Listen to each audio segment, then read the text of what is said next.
Please go ahead. I can start now. Yes. Good morning, India. This is 3 p.m. In Melbourne, Australian time. It is an honor for me to give this webinar talk. The title of my talk is Improving Higher Education Student Learning Through Constructive Progressive Alignment.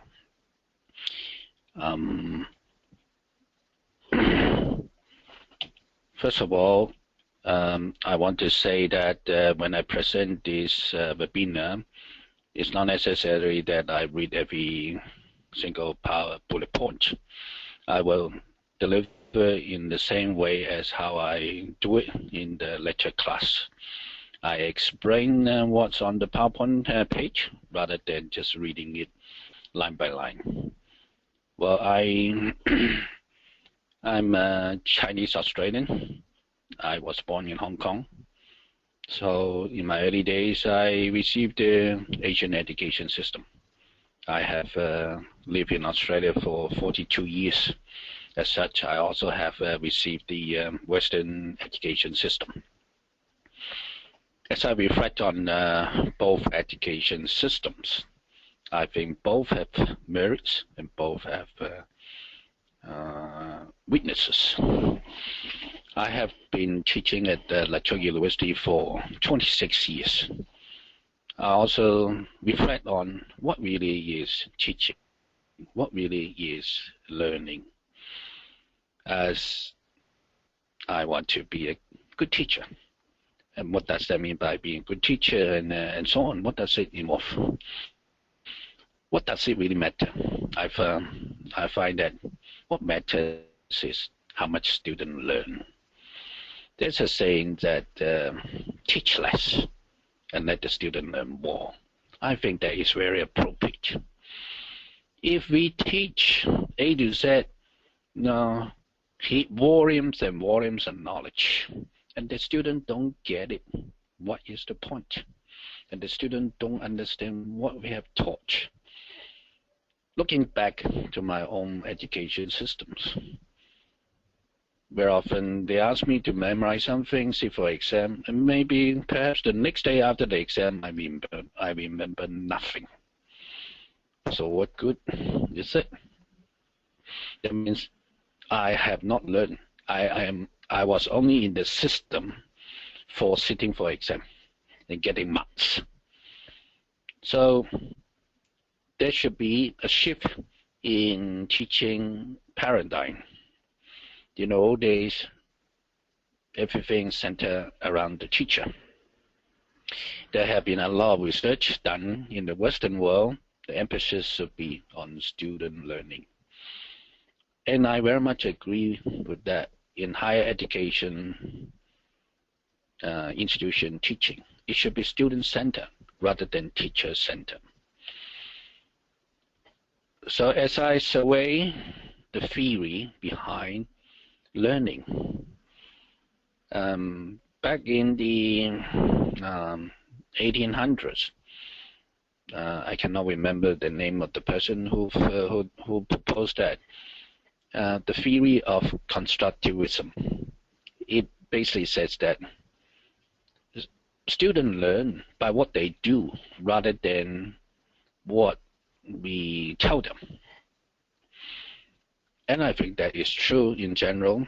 I believe that learning is by doing. If what we tell them, they forget and they will not put it into practice, they will not learn. And John Biggs, in 1996, he is an Australian professor. He proposed this theory called constructive alignment. He stated that here at university, education is about conceptual change which takes place in the student. And the role of the teacher is to see that this change takes place in terms of knowledge. We guide and lead them to have this change in knowledge, in the acquisition of knowledge, in understanding of the knowledge. So the role of the teacher is that we have to set the objectives about where they want to go after teaching a subject. and to see exactly what they have learned. And his paper is can be found in at the bottom at the reference there. So in terms of diagram, we can describe this his constructive alignment theory as follows. So if any one of us is asked, well, John, Paul, you are to teach so-and-so subject, how should we begin? If we were to use the John Biggs constructive alignment pedagogy instead, then, well, you have to start decide what to throw into the teaching and learning. So you, of course, you will have some activities. You can't just talk about it. So you organize your teaching and learning activities like lecture, tutorial, laboratory, assignments, and so on. But how do you design them? They're guided by the ILO here, stand for intended learning outcomes. For each of the for each subject that we teach here at university, we are asked to say at the end of the teaching the subject, what will the student know? We will say the student will know and be able to do certain things according to the intended learning outcomes. So that's the objective. After studying the subject, the student's supposed to know this, supposed to be able to do this, and so on. And how do they get there? They get there through the principle of constructivism. It means that they don't get those objectives. They get those objectives by themselves doing them. So our job is to guide and lead them to do something in order to that they learn and be able to do something. And then as a result of the teaching, the students achieve the intended learning outcomes. Say, for example, in a very, very obvious examples is like a dentist. The intended learning, one of the intended learning outcome of certain subjects or a certain part of the course is that the students, dental students, are able to, say, drill a hole into a rotten teeth tooth of a patient. If the dental student is not able to do that, so even though that student might get a distinction grade, well, I don't think we have achieved our purpose. And then we have to assess how good they have learned, how well they have learned, whether they are learning it extremely well. So we have to design our assignment. It could be examination, it could be an assignment task to gauge how well they have learned. And in the end, you will summate the marks that they get from all these different forms of assessment and give them a grade. It could be distinction, say, for example, could be any marks above 80 is classified as distinction, and between 17 and 80 could be credit, etc., depending on the higher education system. And then a very well-known taxonomy called Bloom's taxonomy. It comes up with the idea that, yeah, everybody can learn, but at different levels. So I'm not going to read through these slides. His taxonomy is a foundation theory of principle in the area of learning taxonomy. From it, many researchers branch off and develop other taxonomy. Why Bloom taxonomy is not used widely, it's because it's rather complicated. When I look at his paper, look at his principle and so on, I just don't think I have time to be able to practice it well. Anyway, and this is a fundamental taxonomy that is most well known, and that's formed the foundation of the learning taxonomy, which means that the stages of learning.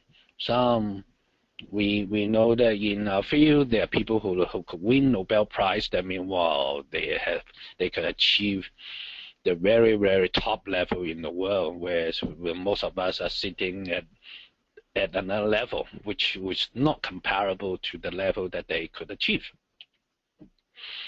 And then another researcher called Suman, based on Bloom's taxonomy, he developed 6 stages of learning.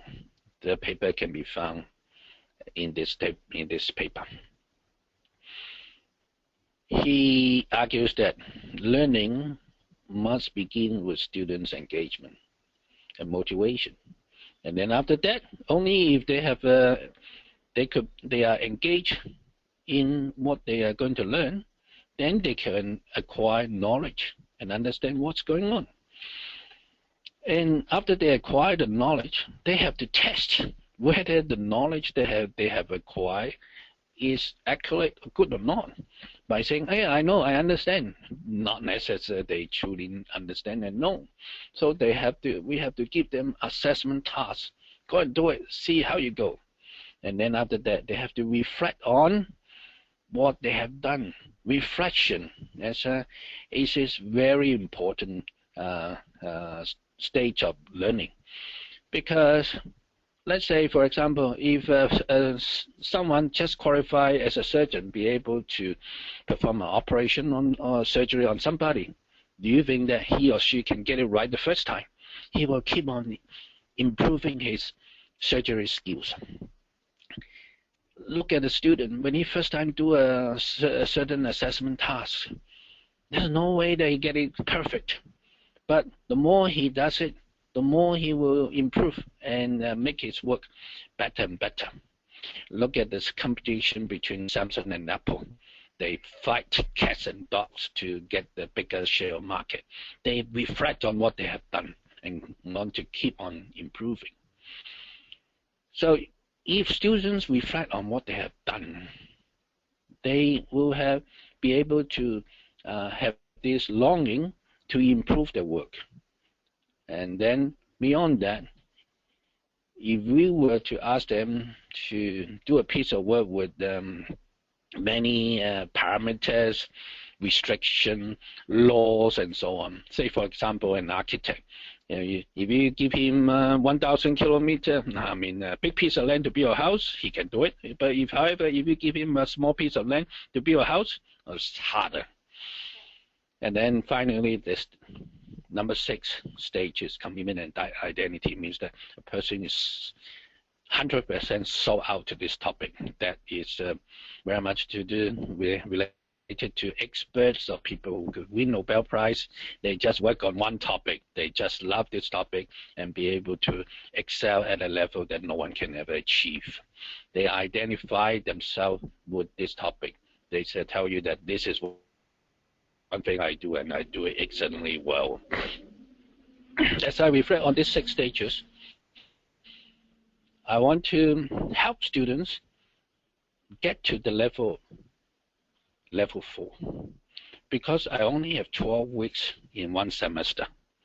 It's not possible for me to produce a Nobel Prize student to get to stage 6. If I'm able to get them to learn, be able to reflect on what they have done, good, bad, not so good. And in fact, this is very important in the workplace. Everyone who works in the industry need to reflect on what they have done. Then within the 12 weeks of teaching, I think I have achieved something in terms of teaching. So looking at this literature, it prompts me to extend John Bick's work.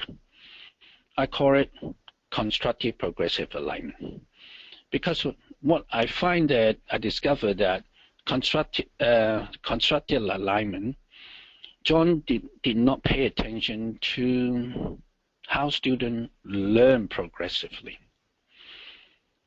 My argument is that when I teach, it should be student focused. While constructive alignment is very good, how we plan what to put into how to teach the subject, the course content, and so on. But I need to further think how would student learn as a person? Taxonomy is to do with as a human. We have certain ways of we have to learn. We cannot learn like a step function. We have to learn like a slow curve. That's by nature how we do it. We cannot have a sudden jump in learning. We learn it progressively. So what prompted me to extend John Bick's work is when I design my teaching and learning activities, I also need to consider the students as a human being. How do these students learn by nature? If I understand how the human being work in terms of learning, and then in terms of my knowledge about the subject, what to put in, then my teaching should be more effective. So when I design the teaching and learning activities, I need to take into consideration of the progressive learning behavior students. And I published this paper in the concept of constructive progressive alignment in this paper, which is shown at the bottom of this page. So the underlying principle is the student learn better by pedagogical principle rather than technology. Today, there are a lot of technologies about mobile computing learning, distant learning, and so on. They are good. But fundamentally, students learn better through a proper pedagogical principle and approach. Technology is to support the pedagogy. To summarize my work in pictures, so I say what to put in when we are asked to teach a subject. Then I also say assessment is very important. Assessment is an area of the teaching and learning activities where I get them to do something. And when I design all my teaching and learning activities for the students, I'm guided by the intended learning outcomes, the objectives of this subject. Usually I have about 4. And those 4, I pitch it at a level according to John Bick's solo taxonomy, which in this talk I will not be able to have time to touch on that. It means that the objective of teaching this course is not just not to get the kids to memorize what is the definition of this and so on. I get them to be able to compare, relate, explain things, and to do things. That takes the students to a knowledge level just beyond the basic level of knowing the definitions. Secondly, the principle of my designing the teaching learning activities is based on constructivism. Means that students learn by what they do rather than what I say. But what I say, what I impart to them, is the first step. After that, I have to guide them to do something. And then I also take into consideration of as a person, as a student, how by nature a person learns. And it is based on the first 4 stages of Schumann's table of learning, namely engagement, knowledge, performance, and reflections. Excuse me. Then, as a result, the student will achieve the intended learning outcomes. Some emerging learning outcomes, which will be absorbed into the intended learning outcomes.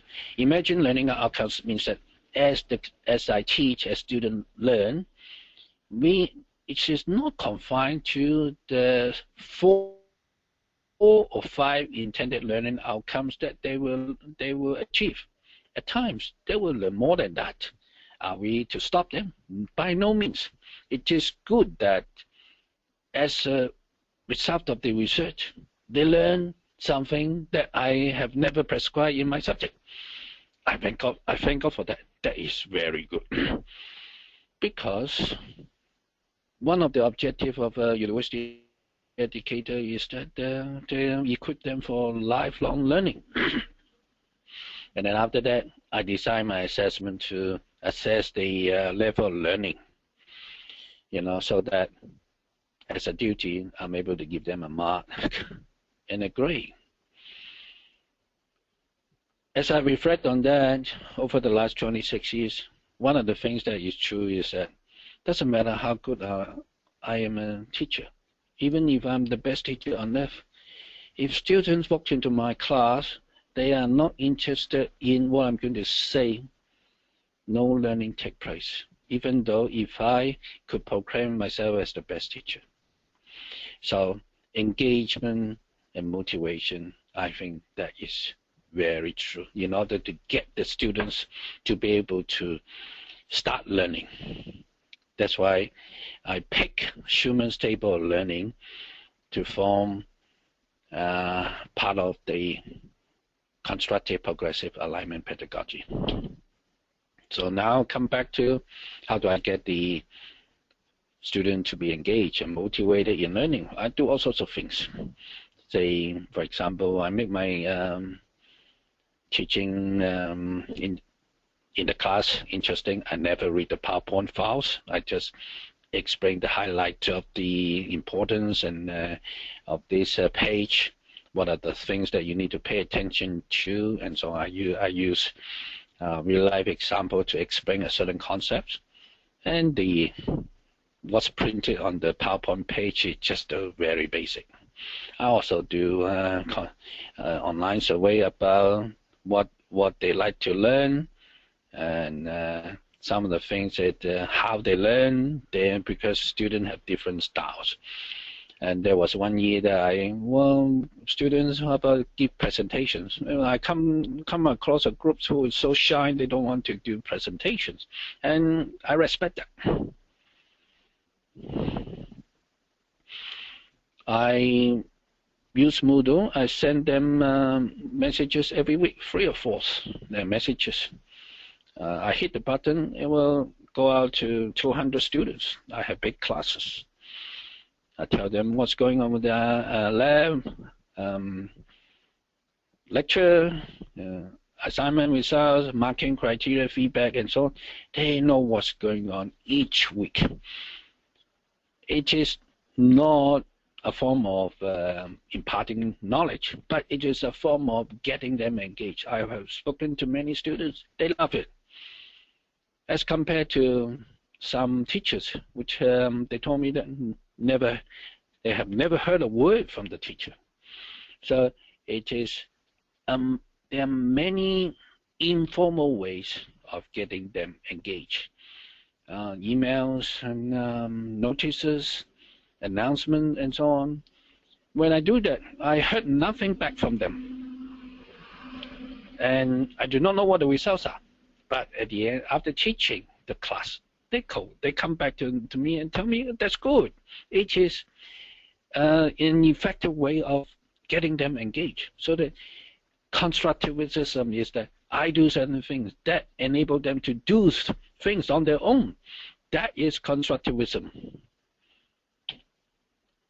Other things that I can do, my subjects, 70% of them are based on assignments. Only 30% are based on exam.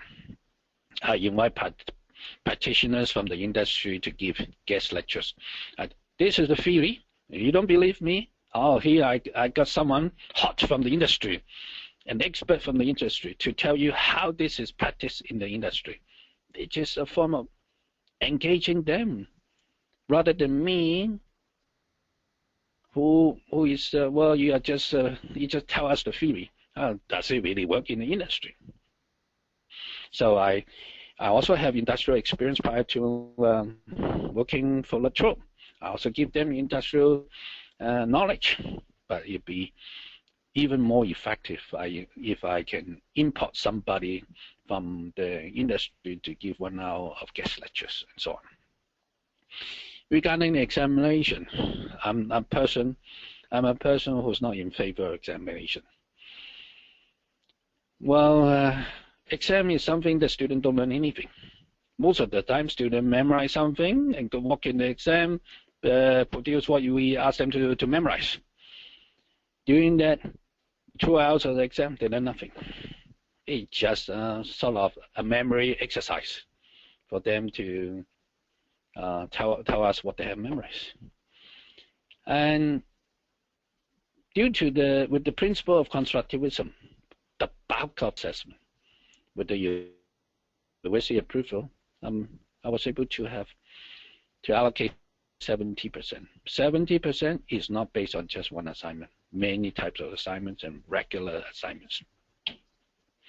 Knowledge and understanding. Well, of course, throughout the semester, I consolidate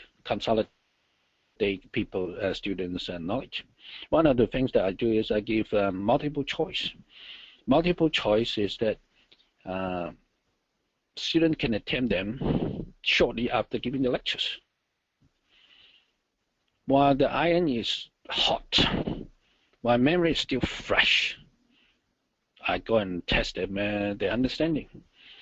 And through multiple choice, then straight away they are able to reflect what they don't understand and what they do understand. And also I also give them answers. And then then straight away they know which one they got it wrong, which one they got it right. And then they can come and ask me why I got it wrong, why I got it right, etc.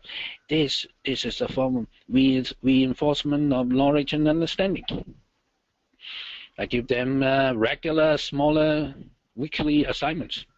The assignments can be in the forms of tutorial question, problem solving, essay types, reflective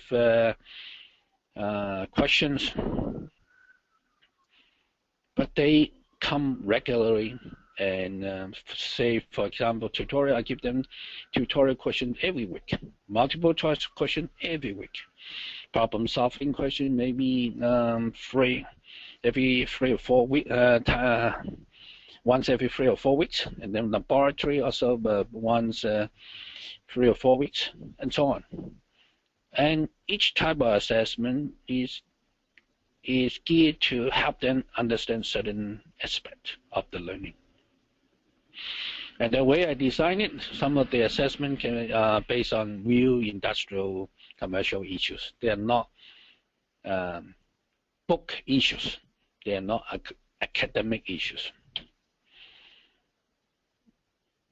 Then get them to test the knowledge. So I have, for example, MQR is just one of the subjects I taught using this CPA pedagogy. I have smaller essay type questions based on the lectures and problem solvings and so on, and just a variety of e-assessment tasks that enable them to understand different aspects of the subject.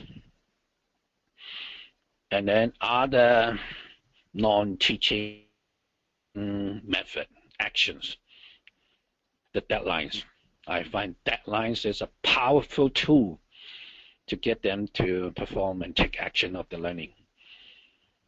And very often some of my assessment tasks are due Monday morning, Tuesday morning.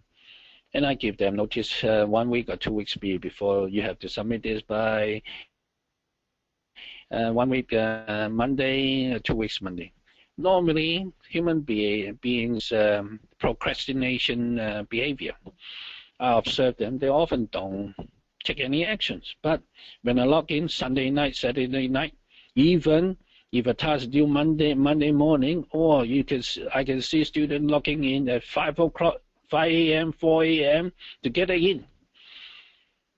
That is engagement. That is constructivism. The deadline mechanism is powerful. If I have only one assignment, I will only have one deadline. But I have so many deadlines because I have so many pieces of assignment, though each one of them is small. I get them engaged. I get them involved in learning. I get them to do something. even if they do it midnight, 2 o'clock, 3 o'clock, I thank God for that, because they are performing learning tasks on their own, which is the principle of constructivism. I am not able to teach them to do something at 2 o'clock, 3 o'clock in the morning of a day. And then I tell them, I make it clear about my marking criteria. They work as soon as possible. Then reflection is I get them to reflect on what they have learned. If someone is not able to reflect on what one has done, muted, cannot move forward to improve the work. Some of the reflection things that I do is during the lecture, I make it very interactive. I ask students questions straight away. I do not just talk to myself when I teach. And I pick people in the class. You, John, Joe, you answer this question, so on and so forth. That means it's on the spot, getting them to think what I'm teaching. And then giving them sample answers, because they are able to compare their answers, usually not so good. And compare my answers, I always tell them my answers are not absolute, but very often my answers are answering the question in the right direction. When I mark students' assignments, often they just put in something that is not related to the questions. So when they are able to compare their own answers and my answer, they are able to reflect on where they have gone wrong, where they fall short of, etc. And then reflection, actually, is a process of drawing comparisons. It's a deep thinking about what happened. And what students already know, how do they relate what they're learning to what they have known before and what's happening now, or even could be in the future. I, in fact, use something further to teach students reflective thinking. I use the 4R principle developed by Bain in 2002. He used the method of report, relate, reason, reconstruct, which I shall discuss a little bit in detail next. Report. I ask a student, tell me what you have learned. And it's more than just a copy and paste. It said, what is the incident? What is the issue? What's the observation?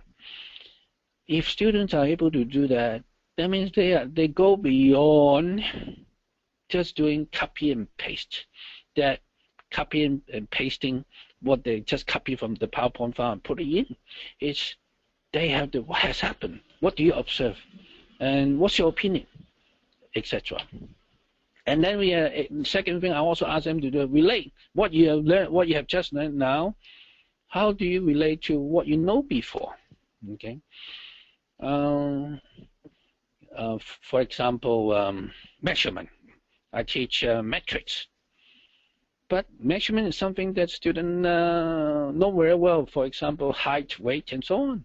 But when I teach software measurement, I ask them to think, how does it relate to what you know about measurement? And in fact, one of the assignments is that how do you measure, in the olden days, how do you measure the weight of an elephant? Just get them to think. Reconstruct. And I think report relate. Reconstruct is tell me what you can improve. Now you have learned something. Are you able to see what the shortcomings are of this subject matter? Say, for example, the system design and methodology, which is a software engineering subject. One of the methodology, I taught two methodologies, which is the waterfall and the agile methodology. Of course, one of the things I asked them, what do you think the shortcomings of waterfall development methodology, etc.? How do you see it in the future? If students are able to do this during the undergraduate course, when they come out of the university, they will be good worker, because they will be of good value to the company. They are able to tell the company what they're doing, where it could go wrong, places where it can improve, etc. So on and so forth. Now come to the technology. We now university use learning management system. At Rajkot University, we use Moodle. This just technology. This just tools. They're just software tools to help us implement pedagogy, help us to be able to do our teaching and learning in a faster manner. For example, without Moodle, I'm not able to send a message to 250 students at the touch of a button. And the issues with learning management system is that a lot of papers are just discussing about software tools and so on. People use it thinking that by making use of software tools, students will learn. But from my finding, I don't think so. Sometimes it's a bit isolated. Students can learn, can just use this learning management system where they download PowerPoint file, and where lecturers put on the PowerPoint file or even video. What they do is just download those resources. But what do they do with that? Learning only takes place after they have downloaded those things. What do they do with the knowledge? Learning only takes place when students start doing something. The issues about e-learning is very often researchers or developers of software technology just focus on the features of LMS, the learning management system. Rather, to be effective, an educator need to use a learning management system well in conjunction with a learning theory. Then the effect will be great. I have used constructive progressive alignment and Moodle in teaching the following software engineering subjects at my university, namely system design and methodologies, metrics quality and reliability, communication protocol engineering. The first two are software engineering subjects, so it falls into the category of engineering education. Communication protocol engineering, the last one, definitely falls into the category of engineering education. I teach students about how to develop communication protocol, which is a part of telecommunications. Conclusions. I have conducted a survey amongst the students about the effectiveness of the constructive progressive alignment. I find that students give me very good feedback. And as I ask them, one of the distinct features is that they remember what I taught well after the exam. Even there's some students who, after 6 months after they have taken my subject, they still remember what I have taught. One of the reasons is that I build knowledge into them week by week, and they pick up the knowledge by doing. So in the end, they learn rather than they memorize. Well, I must say that I use this because I'm interested in teaching. I have keen interest for students to learn well. The downside is that, as you can see, it requires me a lot of work to practice that. Not many teachers, university teachers, will be prepared to do that. As you can see, that I have so many pieces of assignment every week. How am I going to cope? And with the way I design it, it's well thought out how I can stimulate students' interests, motivations, how I can get them to acquire the knowledge and put that into action, and after that I get them to think over what they have done, what they have learned, and where they gone wrong, so that they slowly, if they decide to take these subjects as a part of the future career, they will embark themselves on lifelong learning. Who knows, one day they'll become an expert or a Nobel Prize winner. If that happens, they can trace the beginning to the days when they were under my teaching. Lastly, I think I have not practiced that. I think the research results could be different depending on the student's background. If that is practiced in India, perhaps a different types of results will be received. So I practiced it in Australia. That's all I have to say. Thank you for your attention. I open this time for questions.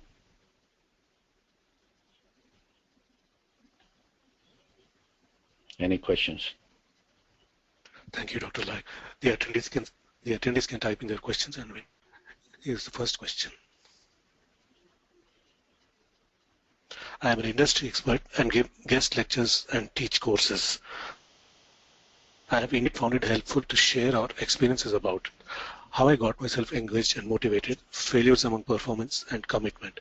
But I find that students do not come forward to share their own experiences. Is there any specific way to motivate them for this? I think the what you have read is very long. Can you please repeat that? And I am an industry expert. I am an industry expert and give guest lectures and teach courses. I have found our own experiences and about how I got myself engaged and motivated, failures along performance improvement, and commitment with the subject. But I find that students do not come forward to share their own experiences. Is there any specific way to motivate them to do this?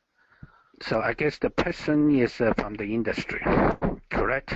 The person who asked me this question, correct? And no, yes. Well, I think it's very natural and very common for this to happen. I also teach a lot of Asian students in Australia.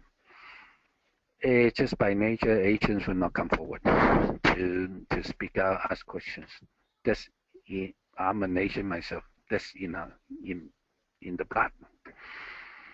And if the person who asks me this question is from the industry and he gives guest lecture, I think that is from the other end. The one who invite you as the guest lecturer should put the emphasis on this and encourage students to do so.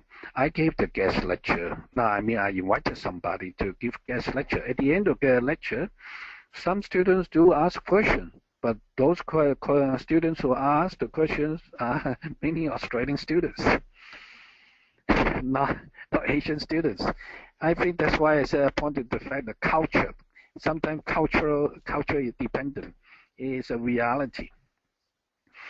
If I have been to India 5-6 times, I think I don't think it is very much difference in India. It's just students just tend to be shy, not willing to share. Any question? No question. Just very natural. But when you go to America, Canada, Australia, they will ask questions left, right, center, just to get the matter clear. It is a cultural issue. A cultural issue. Have I answered your question? Here's the next one. Which of the methods you have described in CPA cannot be and are not part of CA? Well, CA does not consider the taxonomy of learning. It just talk about constructivism. That means that when you design the teaching and learning activity, you see how the students would construct the knowledge by engaging themselves to do something. But it does not measure. It does not take into consideration the progressive learning behavior of a person of learning. When I say a person, I'm the same also. If I were to learn a new subject, I will go through the same stage: engagement, knowledge, understanding, performance, action, and reflection. It is same for me. So what's difference is that design my teaching and learning activities based on, if you look at my slides that shows the diagram, my design is based on assessment. Assessment is very important because there are a lot of things that surround assessment, as you can deadlines and announcement, different types of assessment. It's a way to get them engaged. It's on paper or assessment, but if you look in the details, I do a lot of things to get them engaged, improve the actions and so on. So I place a lot of emphasis on assessment, which John Biggs did not say a lot about. And secondly is the intended learning outcome, which John constructive alignment does say that we have to do that. Yes. And then based on constructivism, which is also part of constructive alignment. Then the other one is based on the first 4 stages of Schumann's table of learning. Say, constructive alignment never asks us to get the student to the stage of to have reflective thinking. But in the way I do, I get them to reflect what they have learned, what they have done, how they can improve, reflect on the subject matter that they have learned. And from experience doing the survey, it works. When students are able to have reflective thinking, they have deep learning, not surface learning. In summary, I think by incorporating the first 4 stages of Schumann's table of learning, that would be the major difference between constructive progressive alignment and constructive alignment. Because constructive alignment never consider the learning taxonomy, whereas it does say about the taxonomy of the intended learning outcome. It means that the level of learning, that level of the intended learning outcome that we want the student to achieve.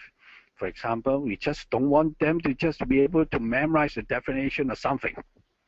We want to get them to be able to compare and differentiate, explain, and so on. That's a higher level of learning. Have I answered your question?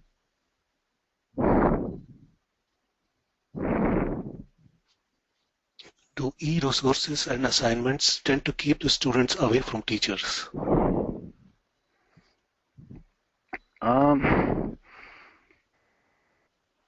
Nowadays, in the Western world, we have a problem of a student not attending class. And part of the reason is that the lectures are available online, etc. Students have sometimes want to make some money, go out to work, and so on. It is very hard to get students to attend student classes regularly in the Western world. I do not know about in India. It's a problem. It's a problem that exists in the Western world. Today, the definition of engagement needs to be changed. The engagement of students' learning should not be measured by the time that he is in front of me. It should be measured by the time, as well as the time that he is away when he takes his own initiative to do the learning task. That is my thinking of engagement. If I spend 1 hour with them, eventually they get them to spend 10 hours on their own, doing their own work, their own research. Thank God for that. And even if he never attend my class, but he get all this instruction material from the learning management systems, and he spent 10 hours, 15 hours on his own doing the work, it serves the same purpose, because my purpose is not for them to spend how many hours with me. My personal purpose, ultimate purpose is how much they learn. And research, those people who could do great research, it is because out of the drive, out of the initiative, out of the interest, motivation. They spend many hours to discover new things. That is lifelong learning. And the teacher only give us guidelines and lead us the way we go. So my answers to that is that if the assignment, I wouldn't say that lead them away from me, right? I provide all the guidelines, even if they don't come to the class. But these guidelines, assessment are available on Moodle with the learning management system. If they do that and they learn, that's the bottom line of everything. And knowledge, students acquire knowledge into the mind. That's all matters. So student learning is all matters rather than my teaching. I hope I have answered your question. What are the best ways to get students interested to do something when they are not? Punishment or reward? Well, punishment doesn't work in Australia. And it is a very hard thing. Today, now if you and I probably in our olden days, I did my university education in the 70s. Our generations are motivated. Today's generations are in general not motivated because they have iPhones, they have internets. In fact, in my opinion, internet is one of the technology that does harm to student learning. Anything they want to know, they want to copy, just Google it. And it's a big problem for today's kids in learning. For them to engage, you see that my method, I need to put in the teaching and learning activities that are interesting. When I present my subject material, I need to be good in how I present. I need to present it well, and I need to make it interesting. I need to make it practical. A lot of examples. When I walk in the class, I don't dwell a lot on the theories. I use examples to illustrate a certain principle. And I not just examples, but examples that they probably have encountered before. I use the examples of measurement and so on and so forth. And this semester I teach software architecture. Wow, one of the things that comes handy is building as a piece of architecture. Software architecture is abstract, but building as a piece of architecture is not abstract. It's something that they see every day. So when I teach, I draw a comparison. I start off with here is a piece of building and different types of buildings. What do you see the differences in them? Then slowly I come in to tell them what is software architecture. Because software architecture is something that you cannot see, you cannot imagine what is it. A lot of students would have difficulties in comprehending that. So to summarize, I think, to answer how do I get the student engagement, it's a big problem. There are far many things in this world that distract them. And I can only do what I can in order to get them back. And it will not be very successful. If I can get 50% of the students back in today's teaching, I think I'm doing very well. And so I need to put in teaching and learning activities that are engaging, interesting, and get them easy to understand. Then I try to get back as many students as possible to engage in my learning, in their learning. I hope I have answered your question.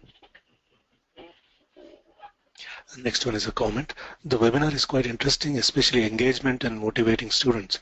But in India, I think assessment tools are difficult to implement. Well, I do. Do you have Moodle? Moodle is available free of charge everywhere on earth. And assessment tools is not really a tool. It's just the way how Moodle provide the different types of features that which you can use them for designing the different types of assessment. I did not use any particular assessment, e-assessment tools, software tools.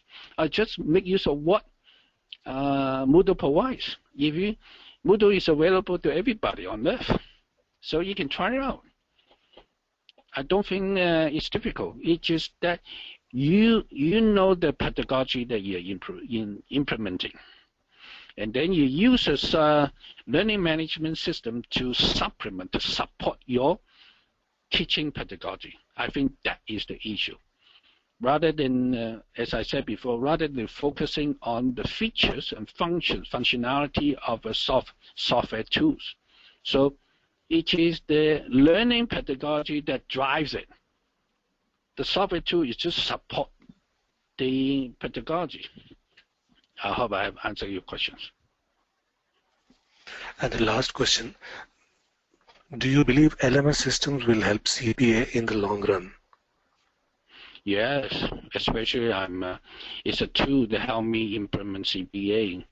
If without that, I'm not able to stay in touch with 250 students. No chance. I'm not able to broadcast a message. They all get it. I'm not able to broadcast all my answers to them. Then they can read my answers, read my announcement. I know that they do it. Still could be 2 a.m. Sunday night. That is a form of engagement. I'm not going to stay up at 2 a.m. Sunday in order to keep them engaged with me. See, it's like my pedagogy, what I can put in, do, and get Moodle to implement for me, and let the kids come in anytime they want. So the issue is if they spend a lot of time in getting involved with what I ask them to do, and they can't help but learn. And even if they search the internet for this knowledge, the process of searching, they will learn something. And because it's a fact of life that hearing, I heard a lecture just now. Tomorrow, I forget. I forgot what I have learned. So in order to get to retain knowledge, that to have good retention, students have to work to what I have taught them. That is engagement. When they engage, they cannot help but learn. And that, in the end, that's the bottom line of everything. It's just I teach, I guide, and so that they learn. The center is student. The center is not me. I hope I have answered your question. Thank you very much, Dr. Lai, for the informative webinar. Mm-hmm. You're most welcome. Any other questions? No, sir, that's that. Would you know how many people attended this webinar? Is any? 22 people logged in, and a few of them are in larger rooms. Okay. Are they from the industry or from the university? Universities. Okay. Well, those people who are in attendance, you're welcome to send me an email to ask me questions anytime. Thank you, Otherwise, thank you for attending my webinar. It's my joy to share my piece of work with you. I hope that I can meet you one day.